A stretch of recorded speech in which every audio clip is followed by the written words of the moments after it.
Olá, meus caros, tudo bem? Eu sou o professor Perrenu e hoje nós vamos trabalhar a aula número 15, tá? Do setor B de citogenética. Nós vamos direto para a página 387. E nesse momento eu vou trazer para vocês algumas informações, inclusive que já foram trabalhadas e outras informações novas.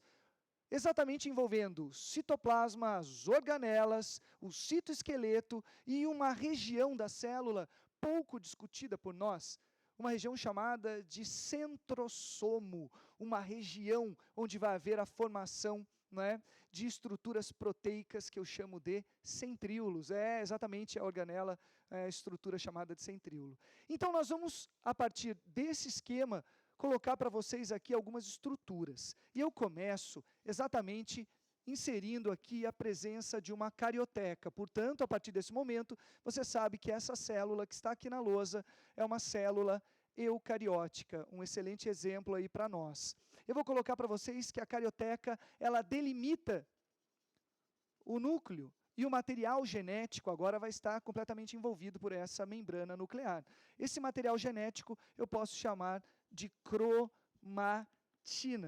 Bora? Vamos às estruturas celulares. Chegou o momento de inserir aqui todas as organelas que você conhece. Então, espero que você esteja anotando isso com esquema no caderno, tá bom? Para ter o seu esquema, não só o meu esquema, o seu esquema, tá? Para que você consiga se lembrar no momento do vestibular.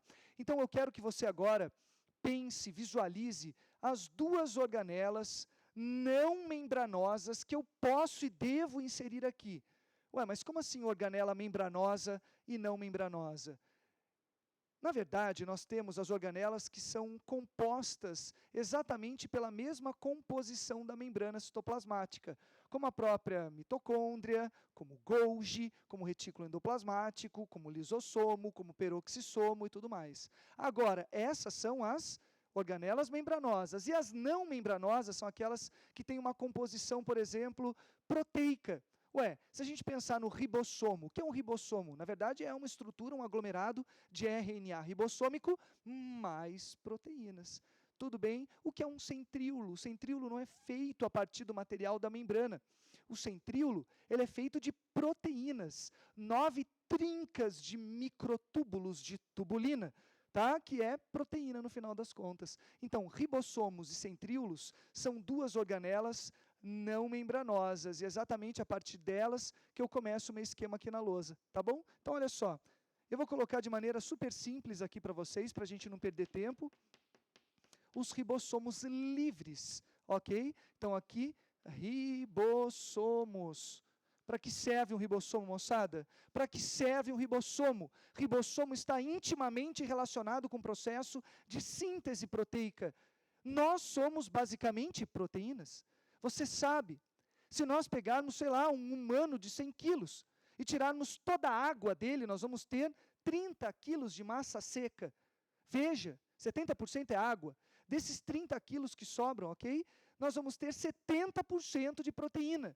Então, veja que a proteína é muito importante para nós, tá? E, por isso, é claro, a presença dos ribossomos nas nossas células também é super importante e necessária, claro. Tá? Além dos ribossomos, eu vou colocar para vocês a outra organela não membranosa, estrutura não membranosa, que eu chamo de centríolo. Tá? Então, vou colocar aqui um par de centríolos. Vou colocar aqui centríolo.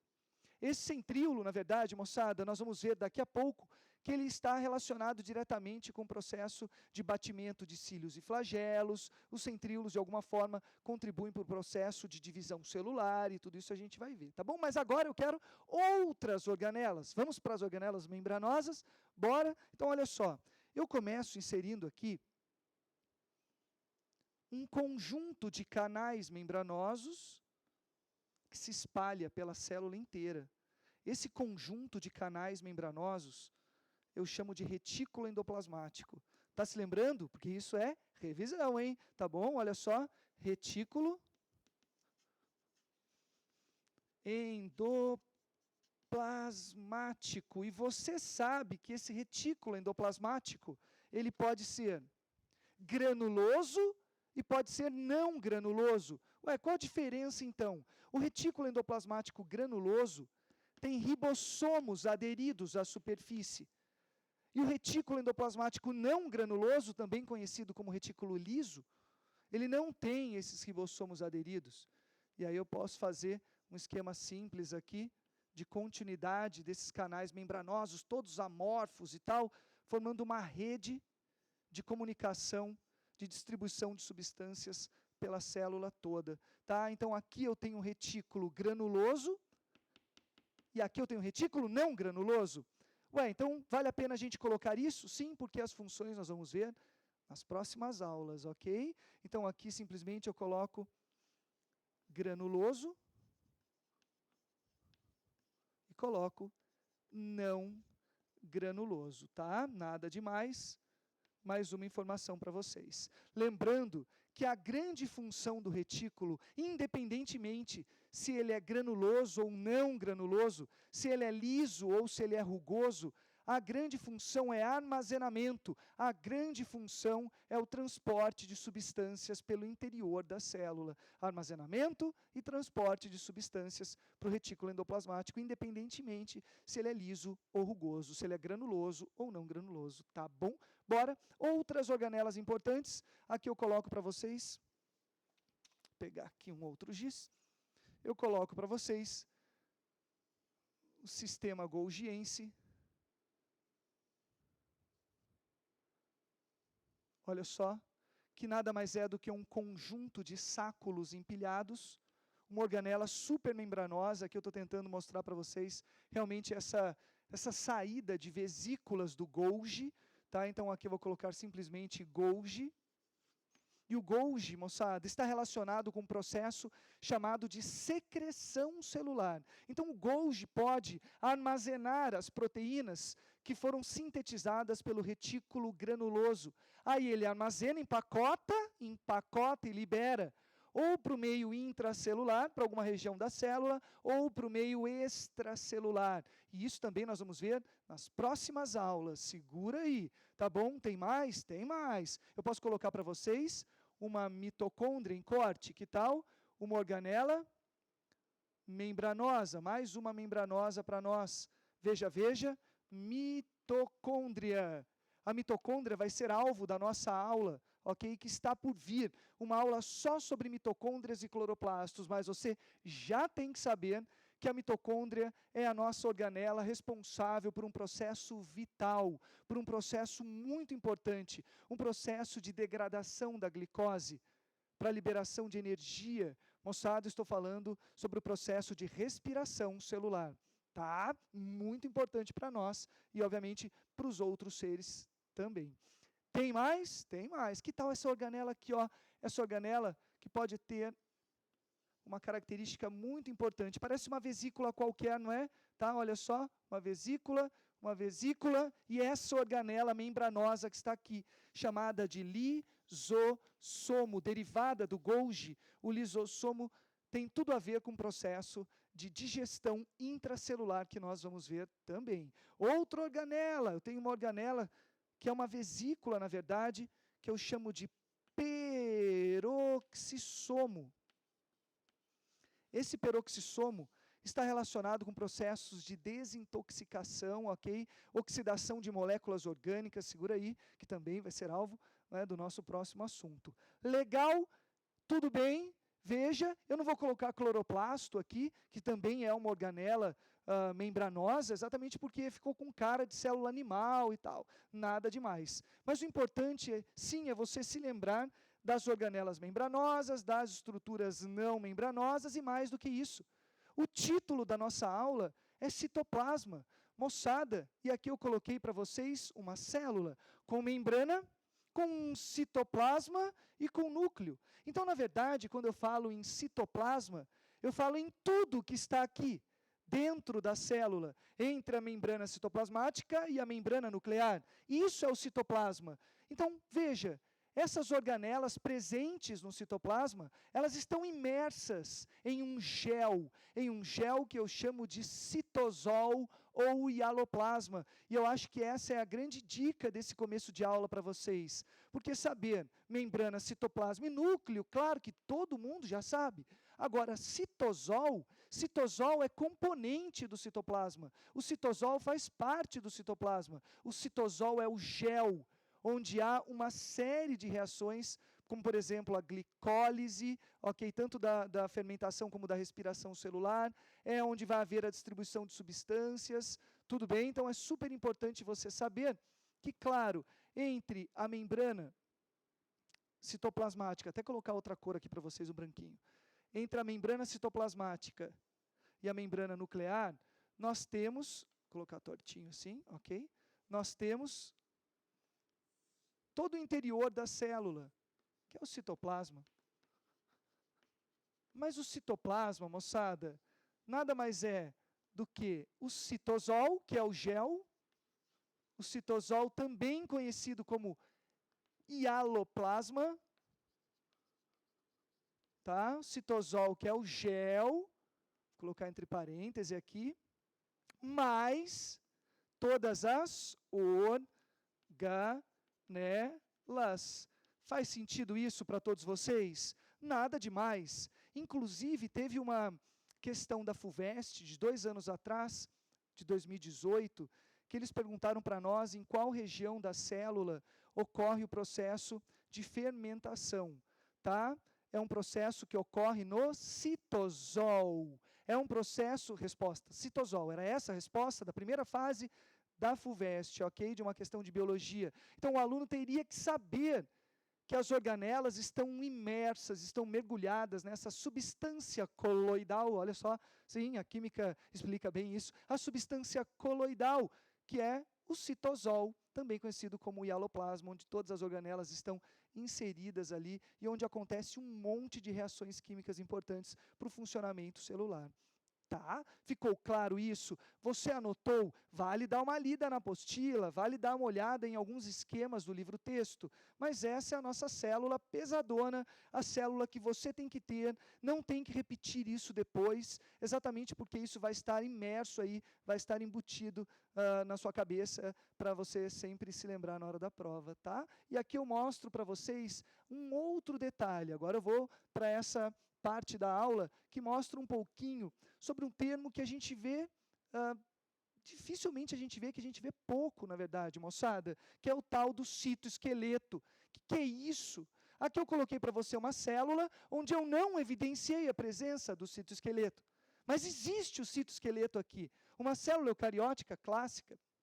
E aqui eu ampliei essa célula e coloquei para vocês o começo da formação de um citoesqueleto. O que é citoesqueleto? É o esqueleto da célula? Na verdade, é um conjunto de proteínas estruturais, tudo bem? Tem actina, tem miosina, tá? Tem um monte de outras estruturas, não é? Proteicas ali, de moléculas proteicas, que vão fornecer sustentação para a célula, que vão fornecer resistência para a célula. Estrutura que vai, por exemplo, permitir a formação de um pseudópode. Moçada, na verdade, o conjunto de estruturas proteicas rígidas que vai formar as especializações da membrana. Isso é muito louco. Tá? Então, aqui eu coloquei para vocês, primeiro, filamentos intermediários. Esses filamentos intermediários, eles se espalham pela célula toda. Ué, tem mais, Peno? Tem mais. Veja que eu começo a rechear essa célula com proteína. Então, a primeira proteína, a primeira estrutura, são os filamentos intermediários. Tem mais? Tem mais. Eu tenho os microtúbulos de tubulina. Então, olha só, vou colocar aqui os microtúbulos. E esses microtúbulos são feitos de tubulina. Nós vamos ver que essa tubulina também é componente do centríolo. Segura a onda aí que a gente já vai ver. Mais do que isso, a gente tem filamentos intermediários, a gente tem microtúbulos e a gente tem microfilamentos de actina e miosina. Então, vou colocar aqui, ó.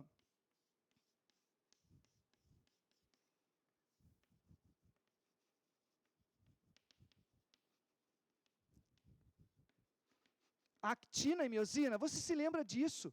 Eu tenho certeza. Ué, peraí, actina e miosina são aquelas proteínas estruturais que auxiliam o processo de contração muscular. Então, veja que a presença de um citoesqueleto adequado não é? Vai fornecer características que permitem exatamente a célula exercer a sua função. Então veja, moçada, o conjunto desses microfilamentos, desses microtúbulos, desses filamentos intermediários, tá? Vai fornecer para nós o que eu chamo de citoesqueleto. Então agora você percebeu porque nenhum professor de biologia desenha citoesqueleto?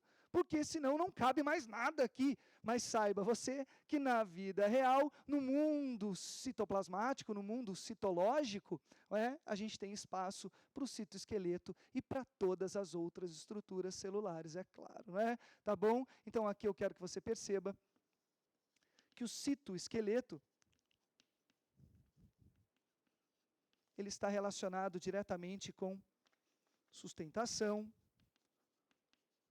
com a forma da célula, tá? Então vou colocar aqui, forma da célula, e mais do que isso, eu vou colocar aqui especializações da membrana.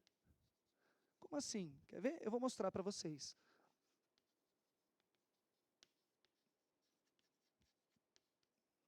Vou colocar aqui um exemplo. Olha só, moçada. Eu coloco aqui uma célula. Como é mesmo o nome dessas especializações aqui? São as microvilosidades. Você fala, legal. Essas microvilosidades só são possíveis devido à presença de proteínas internas que vão alterar a própria forma da célula. Veja, aqui dentro eu tenho um monte de proteínas, microfilamentos, proteínas, macromoléculas, polipeptídeos aqui, que vão projetar a membrana para fora, obviamente vai alterar a estrutura da célula. Moçada, isso é muito impressionante. Sim, e aí? E aí que é claro que você tem todo um trabalho aqui de sustentação dessa forma, com actina, com miosina, até com queratina aqui dentro, ok? E aí veja que vira uma bagunça. Vou colocar aqui outra cor, ó.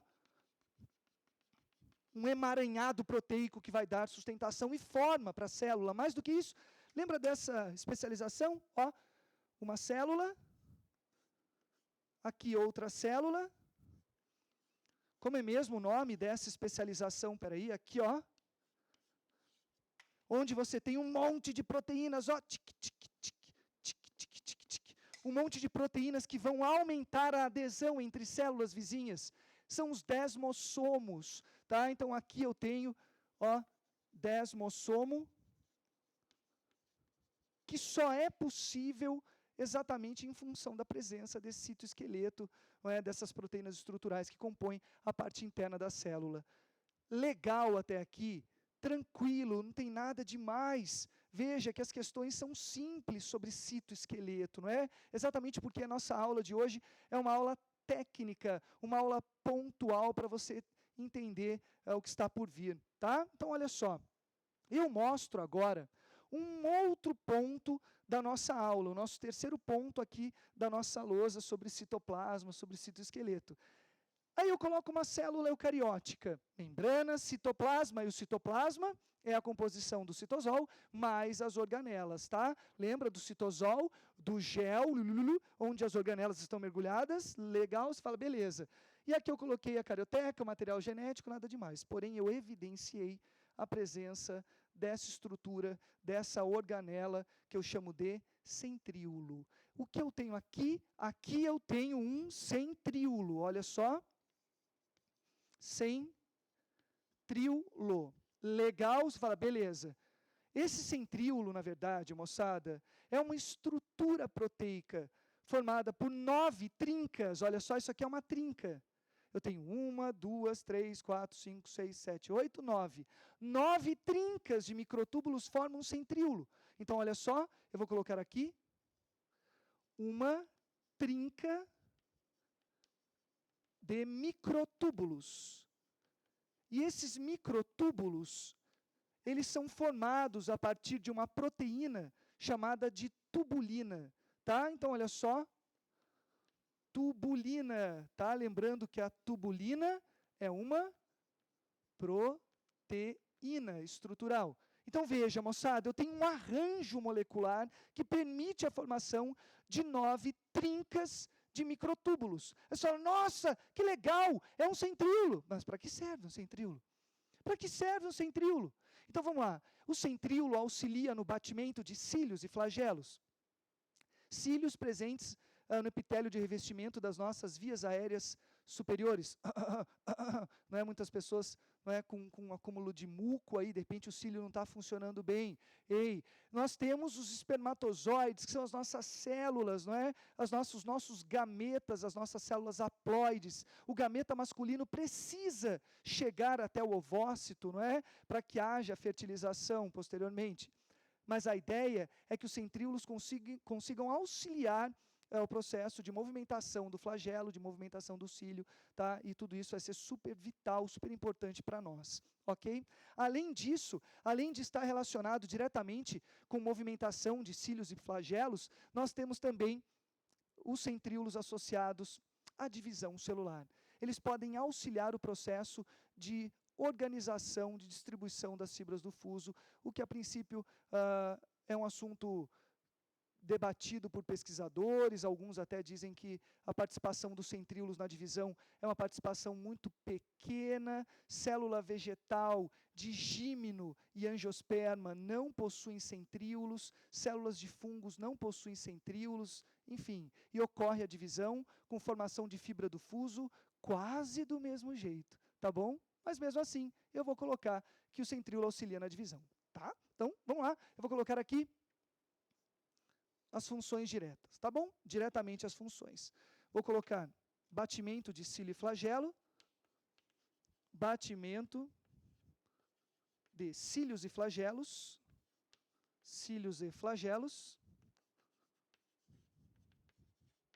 Bora, esse é o nosso primeiro item, a nossa primeira função. E depois eu coloco na sequência para vocês, auxilia a divisão celular. Deu para ver direitinho aí? Divisão celular. Legal, legal. Mas veja, eu tenho mais aqui para vocês. Moçada, existe uma região da célula muito importante, capaz de organizar esses centríolos, capaz de organizar proteínas estruturais para a formação, por exemplo, de fibra do fuso. Essa região da célula, eu desenhei aqui, ó, parece uma nuvenzinha. Tudo bem? Essa região é o que eu chamo de centrossomo. Essa região é uma região organizadora de microtúbulos de tubulina, que podem formar um centríolo. Microtúbulos de tubulina, sim, que podem formar, ou tubulina, que pode formar fibra do fuso. Então, é uma região capaz de formar um produto, que é o centríolo. Capaz de formar um produto, que é a fibra do fuso. Tudo bem? Claro que a síntese proteica, moçada, vai ser realizada com auxílio dos ribossomos, mas aqui você tem uma região organizadora, um centro organizador dessas proteínas estruturais. Isso é importante, cai com uma frequência baixa, mas você tem que saber. Tá? Vou colocar aqui, centro organizador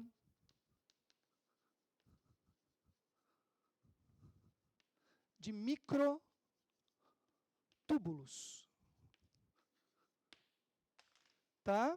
Então, a ideia é que a gente consiga ter noção do que acontece na célula em termos proteicos, em termos estruturais. Veja que depois que eu coloquei para vocês, não é, as organelas citoplasmáticas, depois que eu falei para você sobre as organelas membranosas e não membranosas, o meu foco foi falar sobre a estrutura proteica, primeiro que forma, não é, um aglomerado proteico, que eu chamo de citoesqueleto, que está aqui na lousa. Depois eu coloquei para vocês, não é, um centríolo, que é super importante para o batimento de cílio e flagelo, que é importante para o processo, não é, de divisão celular. Mas aí eu coloco uma informação nova, que na verdade, quem organiza, não é, essas trincas de microtúbulos de tubulina é uma região chamada de centrossomo. Tá? Então, guarde isso. O centrossomo é capaz de organizar as proteínas para que haja, sim, não é, a formação, o desenvolvimento dos centríolos. Legal. Vamos fazer um exercício, então, para ver se a gente está dentro, se você conseguiu entender direitinho. O mais importante é você ler o seu livro-texto. O mais importante é você fazer o seu esquema, tá? Então, vem comigo. Deixa eu pegar aqui a apostila. Eu quero que vocês todos, por favor, abram na página 388. Eu vou ler o exercício número 1, que é o exercício da UERJ. Olha só. O núcleo de uma célula eucariota, por ser 20% mais denso que o meio intracelular, tende a se deslocar nesse meio. No entanto, é mantido em sua posição normal pelo citoesqueleto. Então, veja a importância do citoesqueleto como sustentação de tudo que está dentro da célula, não é? Então, olha só. Um conjunto de estruturas elásticas responsáveis pelo suporte das estruturas celulares, como a gente colocou aqui na lousa, não é? O nosso citoesqueleto. Vamos lá. As estruturas básicas dos componentes do citoesqueleto são formadas por moléculas do quê? Então, veja, moçada. Então, a pergunta dele é exatamente, será que o aluno já viu algo sobre o citoesqueleto? Porque se você viu, se você assistiu essa aula, ou assistiu qualquer outra aula, não é, que abordasse o citoesqueleto, você saberia sim, não é, que as moléculas componentes do citoesqueleto são moléculas proteicas, tá? Mais do que isso, não é? As proteínas são moléculas, são macromoléculas formadas por unidades menores, que eu chamo de aminoácidos, os essenciais, os naturais, e tudo isso você também já viu. Então, veja como dá para a gente fazer questões, inclusive, mais complexas do que essa. Portanto, a única alternativa possível é proteína, a alternativa de letra A, de anterozoide, mas eu já penso para um simulado em uma questão mais difícil. Eu já penso, de repente, em uma questão que envolva as moléculas proteicas, as moléculas lipídicas, as organelas, membranosas, as não membranosas. O que será que eu posso pedir para você? Você tem que pensar quando o assunto é técnico, quando o assunto é mais fácil, como esse que está na lousa, você tem que pensar como o examinador pode perguntar isso para nós. Como é que ele pode abordar isso? Será que ele pode colocar uma célula? Será que ele pode mostrar, de repente, uma doença como uma distrofia muscular de Duchenne, que tem tudo a ver, moçada, com alterações do citoesqueleto? Veja, ele vai dizer isso para você. Então, veja que realmente alterações do citoesqueleto podem provocar danos, não é? E alterações celulares drásticas, que levam à alteração do tecido e da vida da pessoa, que de repente apresenta essa distrofia muscular. Tá? Então, estamos juntos, eu espero que você tenha gostado, e agora exercício, tarefa mínima, tarefa complementar e livro-texto. Tá bom? Até a próxima.